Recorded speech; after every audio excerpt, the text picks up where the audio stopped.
NAC9 news में आप सभी का स्वागत है। मैं आपके साथ शिवांगी। चलिए नजर डालते हैं देश दुनिया की कुछ बड़ी खबरों पर। केंद्रीय गृह मंत्री अमित शाह ने दिल्ली कार ब्लास्ट मामले पर बयान दिया है। उन्होंने कहा है कि दोषियों को ऐसी सजा मिलेगी कि दुनिया देखेगी। ये सजा दुनिया को ये संदेश देगी कि भविष्य में कोई हमारे देश में फिर से ऐसा हमला करने के बारे में सोच भी ना सके।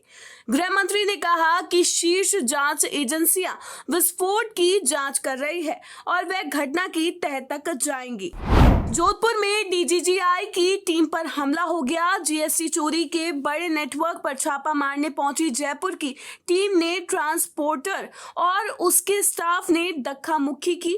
2 कंप्यूटर सीपीयू छीन लिए। ट्रक से टक्कर मारकर सरकारी गाड़ी को क्षतिग्रस्त कर दिया। पुलिस ने एक व्यक्ति को अरेस्ट किया है। यहाँ डीजीजीआई की team industrial area second phase में स्थित बिश्नोई रोड लाइंस पर पहुंची।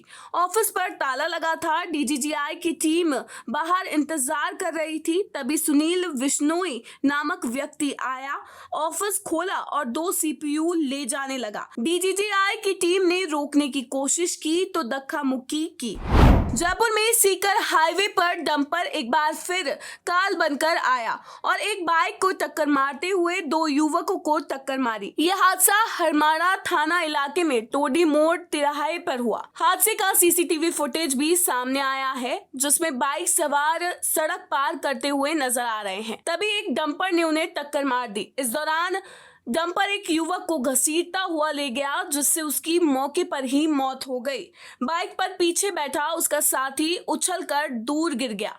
वह गंभीर रूप से घायल है। बाड़मेर में अतिक्रमण हटाने गए यूआईटी सेक्रेटरी व आरएएस अफसर ने आरएलपी नेता को गाली दी। यूआईटी सेक्रेटरी श्रवण सिंह राजावत और स्थानीय आरएलपी नेता हनुमान बेनीवाल में खास सुनी हो गई। यूआईटी सेक्रेटरी ने ये तक कह दिया कि पहले इसका इलाज करो। यहाँ तक कि राजावत ने वहां मौजूद टीम को पहले आरएलपी नेता के ढाबे के बाहर अतिक्रमण तोड़ने को कहा। वहीं पुलिस को उन्हें शांति भंग में गिरफ्तार करने के लिए कह दिया। यूआईटी सेक्रेटरी राजावत पुलिस जाब्ते के साथ बाड़मेर जैसलमेर हाईवे पर अतिक्रमण हटाने पहुंचे थे।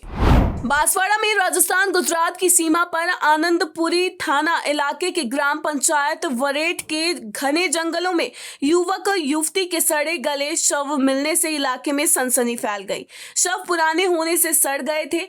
युवती की लाश अर्धनग्न अवस्था में जमीन पर पड़ी मिली, जबकि युवक पेड़ पर फंदे से लटका था। युवक का सिर फन्ने में फंसा हुआ था और गर्दन से अलग होकर शरीर का बाकी हिस्सा नीचे पड़ा हुआ था। प्राथमिक तौर पर शव ज्यादा दिन पुराने होने से गिरना माना जा रहा है। पाली में चैन लूटने वाले 3 बदमाशों का ढोल और थाली बजाते हुए जुलूस निकाला गया।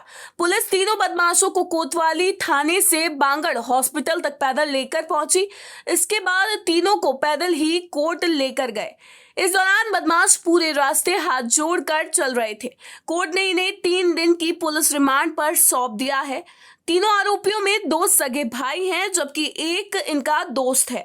इन तीनों बदमाशों ने 30 अक्टूबर को मॉर्निंग वॉक कर रहे बिजनेसमैन की आंखों में मिर्च डालकर चैन स्नैचिंग की वारदात को अंजाम दिया था। बीकानेर में खाजूवाला थाना इलाके में किसान और पुलिसकर्मी आमने सामने हो गए। गुस्साए किसानों ने पुलिसकर्मियों पर पथराव शुरू कर दिया। इस पथराव में पुलिस की गाड़ी और जेसीबी के शीशे टूट गए। वहीं कुछ पुलिसकर्मियों को चोट भी लगी है। दरअसल इंदिरा गांधी नहर में पानी बंटवारे को लेकर खाजूवाला क्षेत्र के किसानों ने विरोध किया था। किसान नहरी क्षेत्र में इकट्ठा हुए और प्रदर्शन करने लगे। इनका कहना था कि नहरी पानी के मोगे का साइज सही नहीं है। कुछ किसानों को इस मोगे से अतिरिक्त पानी मिल रहा है। वहीं दूसरे पक्ष के किसानों का कहना था कि मोगा सही है, इसे बदलने नहीं देंगे। इसी विवाद के चलते किसानों के दोनों पक्ष आमने सामने हो गए। इसी विवाद को लेकर कहासुनी शुरू हो गई और किसानों ने पथराव शुरू कर दिया। पाली के हाउसिंग बोर्ड इलाके में चल रहे एक एनजीओ के मानसिक रूप से कमजोर बच्चों के हॉस्टल में 8 साल की बच्ची रस्सियों से बंधी मिली। सूचना पर पहुंची टीमों ने उसकी रस्सियां खुलवाई और बाल कल्याण समिति को सौंप दिया। जब अधिकारियों ने मामले में हॉस्टल एनजीओ संचालक से इस बारे में सवाल किया तो उन्होंने कहा, बच्ची मानसिक रूप से कमजोर है, ज्यादा समझती नहीं है, दूसरे बच्चों पर हमला कर देती है, खुद को भी नुकसान पहुंचा सकती है, इसीलिए सुरक्षा के लिए उसके हाथ बांधने पड़े।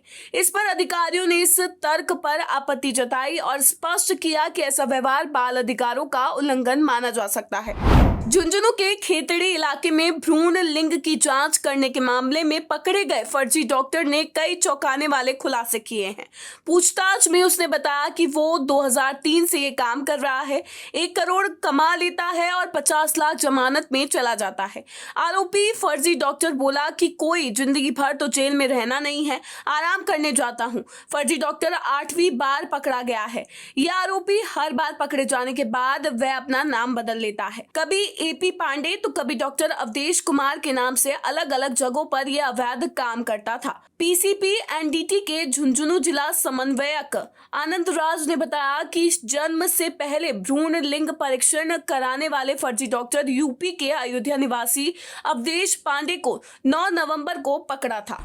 राजस्थान माध्यमिक शिक्षा बोर्ड की परीक्षा का पैटर्न भी इस सत्र के बाद बदल जाएगा। सीबीएसई क्वेश्चन पेपर पैटर्न के आधार पर ही राजस्थान बोर्ड के प्रश्न पत्र बनाए जाने का निर्णय लिया गया है। इसके अलावा क्वेश्चन पेपर बनाने और मूल्यांकन के लिए टीचर्स की ट्रेनिंग करवाए जाने का निर्देश भी दिया गया है। वहीं राष्ट्रीय शिक्षा नीति के प्रावधानों के अनुसार सत्र 2026-27 से 2 बार होने वाली परीक्षा फरवरी, मार्च और मई महीने में होगी। पहली परीक्षा का रिजल्ट जारी होने के बाद अगले महीने ही दूसरी परीक्षा होगी। ऐसे में फेल, सप्लीमेंट्री, एब्सेंट या कम नंबर आने वाले स्टूडेंट्स को अपने प्रदर्शन में सुधार का जल्द मौका मिलेगा। इस निर्णय से करीब 20 लाख बच्चों को राहत मिलेगी। NSE9 न्यूज में फिलहाल इतना ही। आगे की खबरों से अपडेट रहने के लिए बने रहिए NSE9 न्यूज के साथ। नमस्कार।